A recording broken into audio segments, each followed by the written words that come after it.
കോഴിക്കോട് നിന്ന് മറ്റൊരു വാർത്ത എത്തുന്നു. ചാത്തമംഗലത്തെ വാഹനാപകടം. നിയന്ത്രണം വിട്ട സ്വകാര്യ ബസ് മരത്തിൽ ഇടിച്ചു.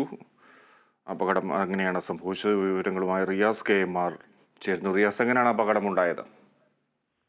അതായത് അല്പം മുൻപാണ് അപകടം നടന്നത്. ഏകദേശം 3:45 അപകടം നടന്നത്. ചാത്തമംഗലം താഴെ 12-ലാണ് സംഭവം. ഈ നിയന്ത്രണം വിട്ട ബസ് നേരെ സ്വകാര്യ ബസ് മരത്തിലിടിക്കുകയായിരുന്നു. 18 യാത്രക്കാർക്കാണ് പരിക്കേറ്റത്. ആരുടെയും പരിക്ക് ഗുരുതരമല്ല എന്നാണ് അറിയുന്നത്. മുക്കത്ത് നിന്നും കോഴിക്കോടേക്ക് പോകുകയായിരുന്ന സ്വകാര്യ ബസ്സാണ് അപകടത്തിൽപ്പെട്ടത്. എന്തായാലും കനത്ത മഴയുണ്ടായിരുന്നു. മഴ കാരണം റോഡിൽ നിന്നും തെന്നി വീണ് അങ്ങനെ ബസ് നിയന്ത്രണം വിട്ടു എന്നാണ് കരുതുന്നത്. യാത്രക്കാർക്ക് കാര്യമായ പരിക്കൊന്നുമില്ലല്ലോ അല്ലേ?